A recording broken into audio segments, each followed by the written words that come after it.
Stories and Documentary Network. The Kingdom of Nekor, a historically significant Islamic Berber kingdom, flourished between the 8th and 10th centuries in what is today the Rif region of northern Morocco. It was one of the earliest Islamic states in the region, established during the expansion of Islam into North Africa. Known for its strategic location, the Kingdom of Nekor played a pivotal role in the trade networks linking the Mediterranean, North Africa, and sub-Saharan Africa, allowing it to emerge as a regional power.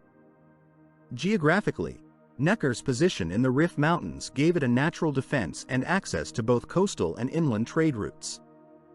This allowed it to influence regional politics by interacting with surrounding Berber tribes, Islamic caliphates, and European powers, including its remarkable defense against Viking incursions. Culturally, Nekor became a center of Islamic learning and religious development, fostering the growth of Islam among the Berber population. This documentary aims to explore the rise, reign, and legacy of the Kingdom of Nekor, examining how it developed into a key Islamic power in North Africa and how its influence shaped the region politically, economically, and culturally. Through an analysis of its governance, trade systems, military strategies, and eventual decline, the Kingdom of Nekor stands as a remarkable example of early Islamic statehood in the Maghreb. Before the rise of the Kingdom of Nekor, the Rif region of northern Morocco was home to various indigenous Berber tribes, known collectively as the Amazian. These tribes lived a semi-nomadic lifestyle, deeply connected to the land, with a culture shaped by their interactions with other North African civilizations. The mountainous terrain provided a natural barrier that enabled the Berbers to maintain their independence, despite being exposed to external influences over the centuries. During the pre-Islamic era, the Rif region fell under the influence of both the Roman and Byzantine empires. The Romans, after incorporating much of North Africa into their empire, established trade networks, built cities, and introduced new agricultural practices. However, their control over the Rif was limited due to the region's rugged geography and the fierce independence of the Berber tribes. The Byzantine presence, though significant, mainly persisted in coastal areas and dwindled by the 7th century. By the time Islam began spreading across North Africa, the Berbers had already developed a strong identity, rooted in resistance to foreign domination. In the early 7th century, the expansion of Islam reached North Africa through a series of military campaigns and peaceful conversions. After the Arab-Muslim conquest of Egypt, the Umayyad Caliphate turned its attention to the Maghreb, modern-day North Africa, aiming to expand the Islamic Empire and spread the teachings of the Quran. Islamic armies, led by Arab generals, marched westward through the desert and coastal regions, encountering resistance from both the Byzantine Empire and the Berber tribes. The spread of Islam among the Berbers was gradual, but the appeal of the new religion, its egalitarian message and the sense of unity it offered, won over many Berber tribes. Islam provided a common identity that helped bridge the tribal divisions among the Berbers, while also giving them the tools to resist foreign powers. The Arabs, particularly the Umayyads, saw the strategic importance of forming alliances with the Berbers, realizing that such partnerships could strengthen their hold on the region. It was against this backdrop of Islamic expansion and Berber conversion that the Kingdom of Nekor was founded. In 710 CE, Salih ibn Mansur, a Berber leader who had embraced Islam, established the kingdom. Salih, whose conversion to Islam marked a turning point for the region, was granted the governorship of the area by the Umayyad Caliphate, in recognition of his loyalty and ability to govern the local Berber tribes. Salih ibn Mansur's leadership was instrumental in laying the foundation for what would become one of the first Islamic kingdoms in the Maghreb. He founded the city of Nekor as the capital, strategically located to control both the mountainous hinterland and the coastal trade routes. Under Salih's leadership, the Berbers of the Rif region became fully integrated into the Islamic world, forming a unique blend of Berber and Arab cultural and religious practices. The early formation of Nekor benefited greatly from the Berber-Arab alliance. The Arabs, eager to consolidate their influence in North Africa, provided military and administrative support, while the Berbers contributed their local knowledge and manpower. This cooperation allowed Nekor to thrive as an independent kingdom, while also remaining part of the broader Islamic Ummah community. The establishment of the Kingdom of Nekor under Salih ibn Mansur thus marked the beginning of a new era for the Berbers of the Rif, as they transitioned from a tribal society to a centralized Islamic state. The political structure of the Kingdom of Nekor was characterized by a monarchy that ruled based on both Islamic principles and local Berber customs. After its founding by Salih ibn Mansur, the kingdom was governed by a series of ruling dynasties, most notably the Mansurids, who were descended from Salih. These rulers maintained a centralized authority in the capital, Nekor, and governed with the support of both the Berber elite and religious leaders, ulama, ensuring that their rule was grounded in Islamic legitimacy. The monarchy of Nekor was unique in that it blended traditional Berber governance structures with the Islamic caliphate model. The ruler was often seen as both a tribal leader and an Islamic emir, commander, responsible for the spiritual and temporal well-being of the people. This dual role allowed the kingdom to navigate its relationships with neighboring Berber tribes, who often valued their independence, while also aligning itself with the broader Islamic world. Relations with the neighboring Berber tribes were often characterized by a delicate balance of cooperation and conflict. While some tribes were integrated into the kingdom, offering military and political support, others maintained a degree of autonomy and occasionally resisted the central authority of Nekor.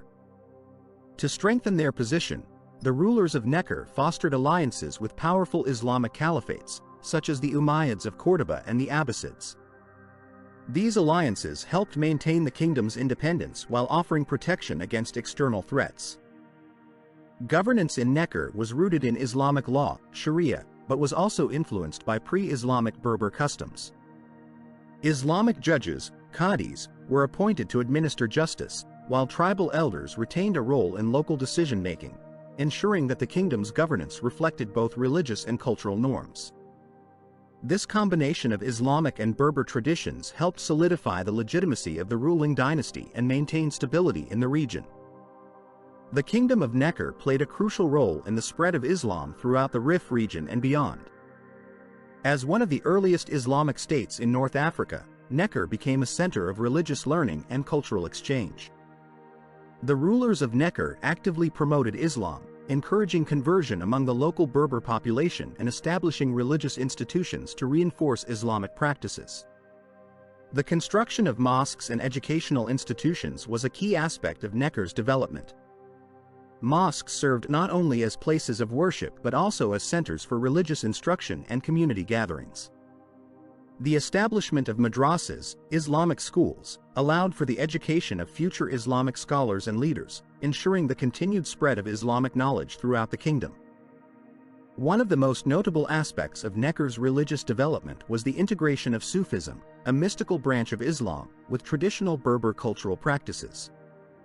Sufism's emphasis on personal spirituality and connection with the divine resonated with many Berbers, who had a long history of animistic and mystical beliefs. The Sufi orders that emerged in Nekor often blended Islamic teachings with local customs, creating a unique form of Islamic spirituality that appealed to the Berber population. Sufi saints and mystics became influential figures in the kingdom, contributing to the religious and cultural life of the region. Throughout its existence, the Kingdom of Nekor faced numerous external threats, ranging from Viking raids to pressure from neighboring powers. Despite these challenges, the kingdom developed effective military and defensive strategies that allowed it to maintain its independence for several centuries. One of the most famous events in the history of Nekor was the Viking raid in the 9th century. The Vikings, who had established temporary bases along the Mediterranean coast, launched a surprise attack on Nekor, plundering the capital and taking many of its inhabitants as slaves. In response, the rulers of Nekor strengthened their defensive measures, building fortifications and bolstering their military forces to protect the kingdom from future invasions. The kingdom's mountainous terrain also provided a natural defense, making it difficult for external forces to penetrate the interior regions. In addition to defending against external invaders, Nekor's rulers formed military alliances with other Islamic states in North Africa and Andalusia. These alliances were crucial for maintaining the kingdom's security and ensuring its survival in a region marked by frequent conflicts. The Umayyad Caliphate of Cordoba, in particular, provided military and political support to Nekor, helping the kingdom resist threats from rival Islamic powers and European invaders. Nekor's military forces were composed of both Berber warriors and Arab soldiers, reflecting the kingdom's diverse population. The Berbers, known for their skill in guerrilla warfare and knowledge of the rugged terrain, were a vital component of the kingdom's defense, while the Arab forces brought with them the military traditions and tactics of the broader Islamic world. This combination of Berber and Arab military strategies allowed Nekor to fend off external threats and maintain its autonomy for centuries. The Kingdom of Nekor thrived economically due to its strategically advantageous location on the northern coast of Morocco, adjacent to the Mediterranean Sea. Situated in the Rif Mountains, Nekor had access to both coastal trade routes and inland connections, making it an essential hub for commerce between North Africa, the Islamic world, and southern Europe. Its proximity to the Mediterranean allowed it to participate in maritime trade, while its location at the crossroads of major land routes made it a vital link in the flow of goods and ideas between the Western Islamic world and sub-Saharan Africa. Nekor's strategic importance was further bolstered by its connections to key trade routes that extended to the Umayyad Caliphate in Andalusia, the Abbasid Caliphate in the Middle East, and other North African states. Goods flowed in and out of Nekor through established trade networks that crossed the Mediterranean and reached deep into the Sahara Desert. The kingdom's access to both sea and land routes made it a central player in the broader Islamic trading network. The major trade goods that passed through Nekor were diverse and valuable. Gold, mined in sub-Saharan Africa, was one of the most sought-after commodities and was often traded for luxury items like textiles and spices. Slaves, another lucrative aspect of the trans-Saharan trade, were often brought to the kingdom and sold in larger markets across North Africa and Andalusia. Agricultural products, including grains, olives, and dates, formed the foundation of local trade, while textiles produced in Nekor, along with imported fabrics from Andalusia and the Middle East, were highly valued in regional markets. Agriculture played a critical role in sustaining the economy of Nekor.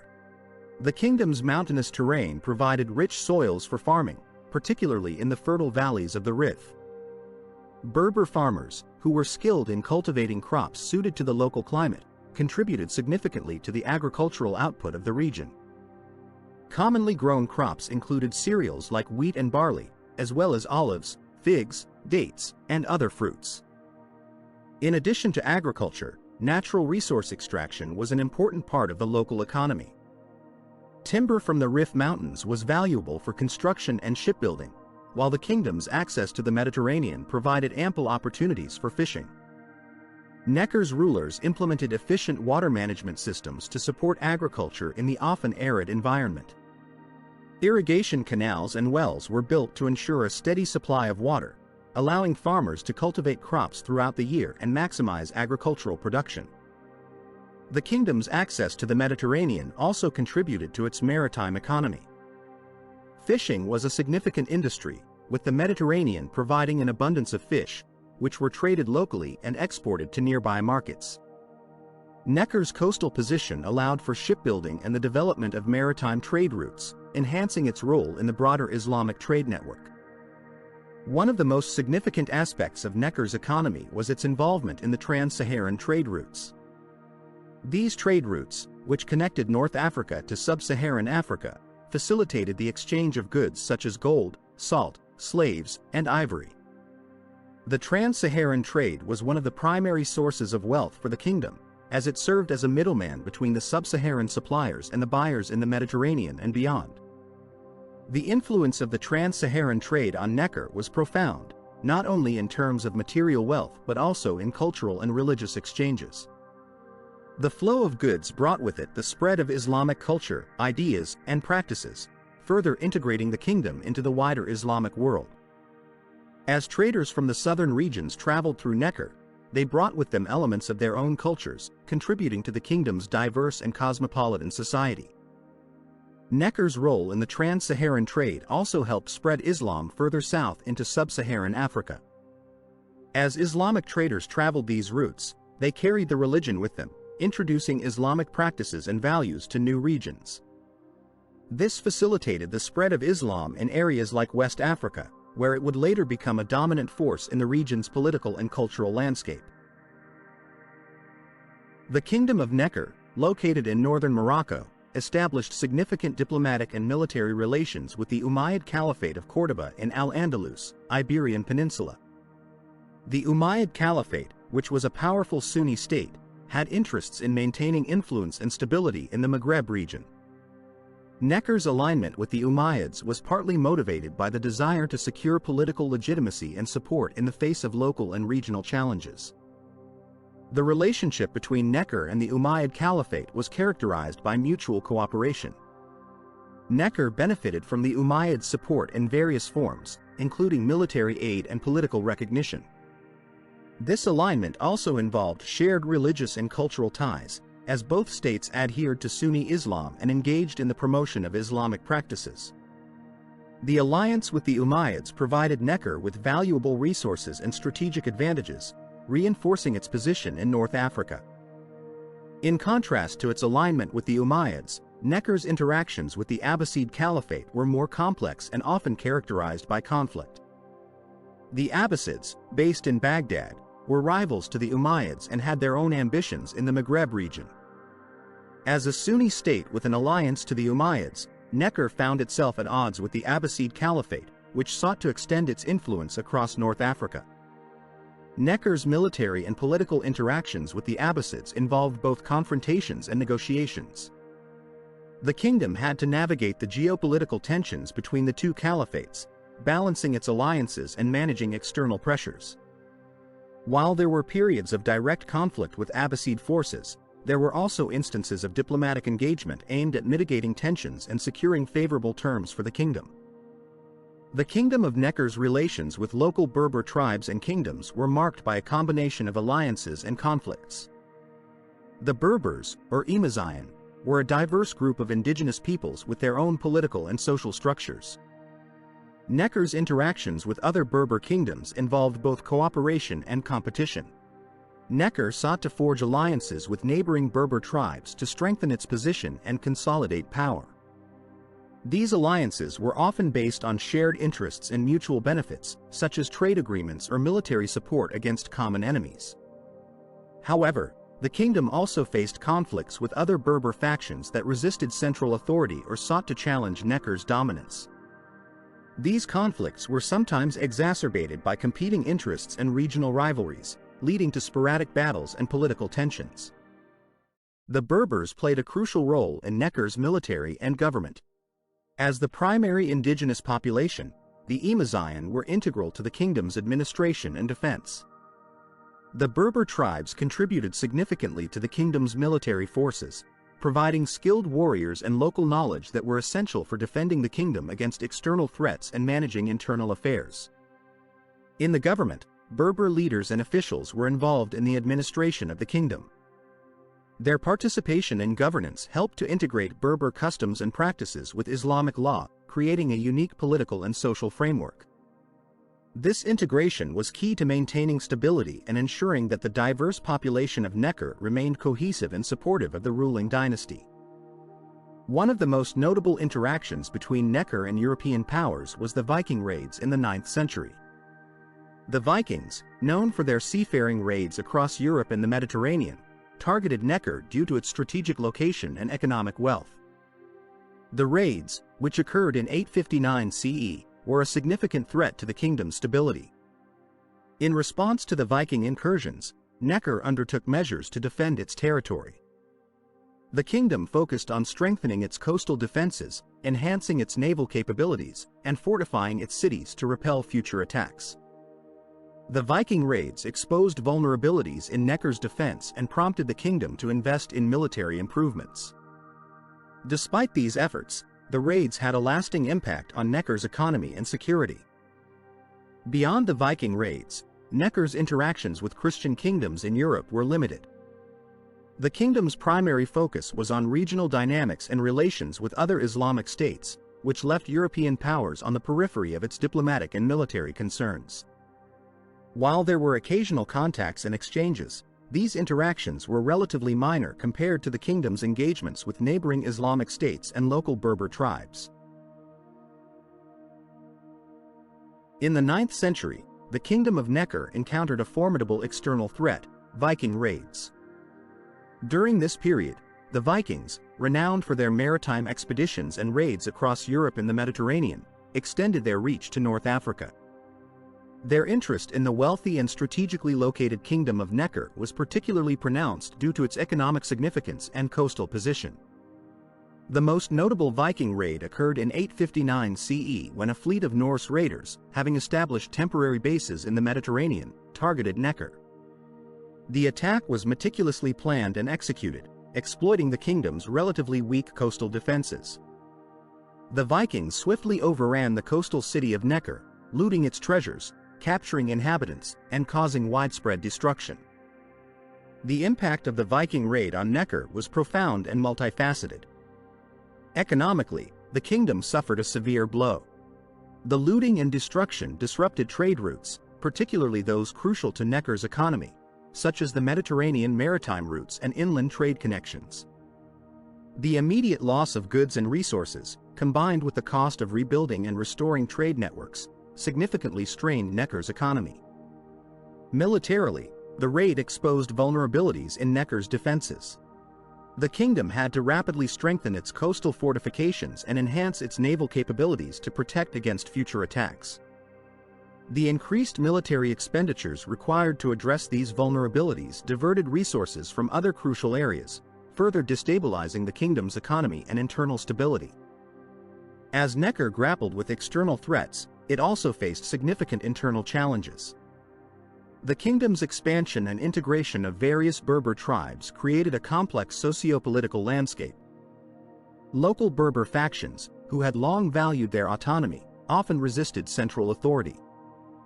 This resistance manifested in sporadic uprisings and localized rebellions, challenging the central government's ability to maintain control over its diverse territories.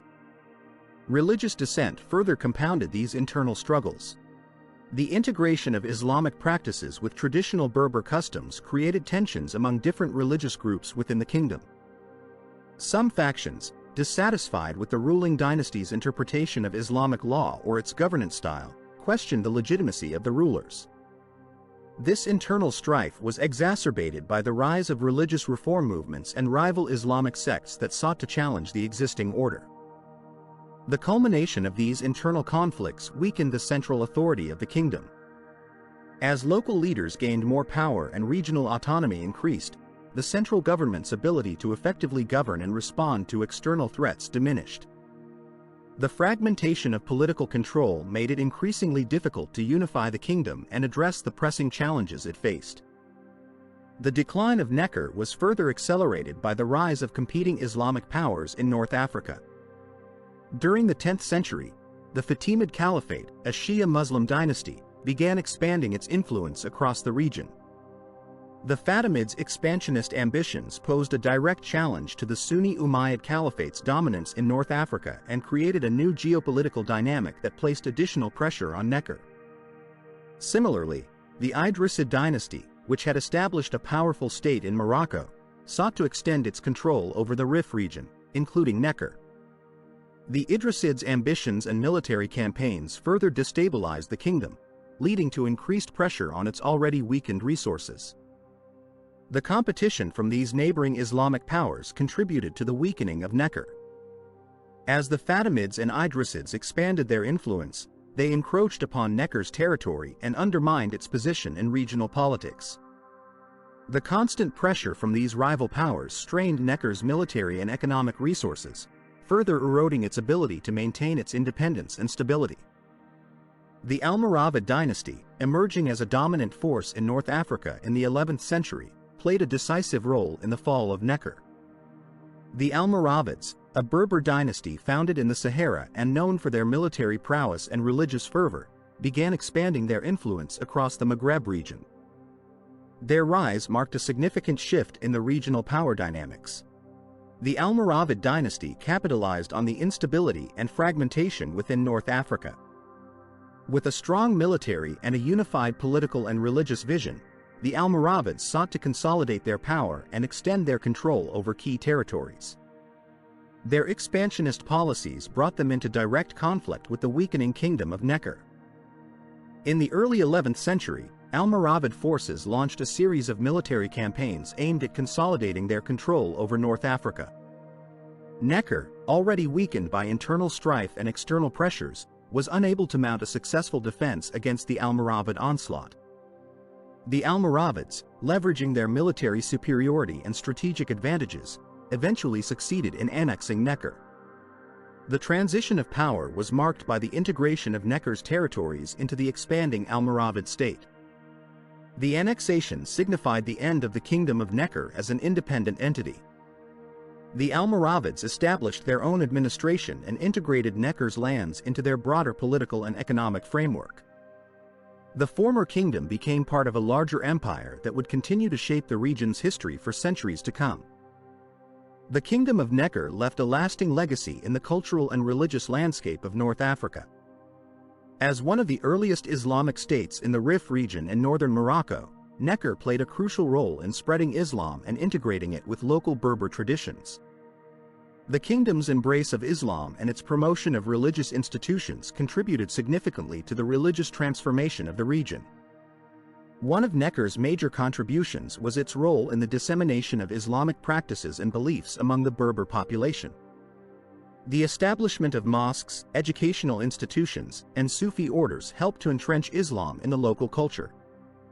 The kingdom's integration of Sufi mysticism with Berber cultural practices created a distinctive form of Islamic spirituality that influenced the region for centuries. Sufi saints and scholars from Nekor were highly respected and their teachings spread throughout the Rif region and beyond. Architecturally, Nekor's influence is evident in the surviving remnants of its buildings and structures.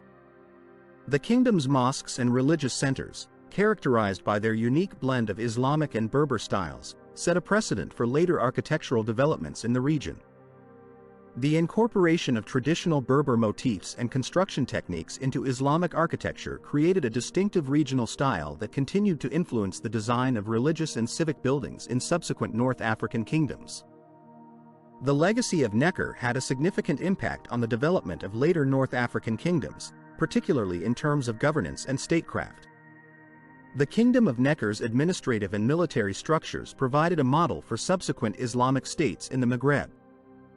The integration of Islamic principles with Berber customs in governance was a model that influenced the development of Islamic statecraft in North Africa. The Almoravids, who emerged as a dominant force in the 11th century, were particularly influenced by Nekor's example. The Almoravids, like Nekor, were a Berber dynasty that combined Islamic law with traditional Berber practices. They adopted many of the administrative and military strategies used by Nekor, as well as its approach to integrating Islam with local customs. The Almoravids' consolidation of power in North Africa and Spain was, in part, a continuation of the patterns established by Nekor. Similarly, the influence of Nekor can be seen in other succeeding dynasties, including the Almohads and the Marinids. These dynasties inherited and adapted many of the practices and policies pioneered by Nekor, contributing to the broader development of Islamic governance and culture in the region. The legacy of Nekor thus provided a foundation for the growth and evolution of North African Islamic states. In reflecting on the legacy of the Kingdom of Nekor, it becomes evident that its contributions to medieval North African history are both profound and enduring. The kingdom's role in spreading Islam, its economic prowess, and its cultural achievements underscore its importance in the broader narrative of Islamic and North African history.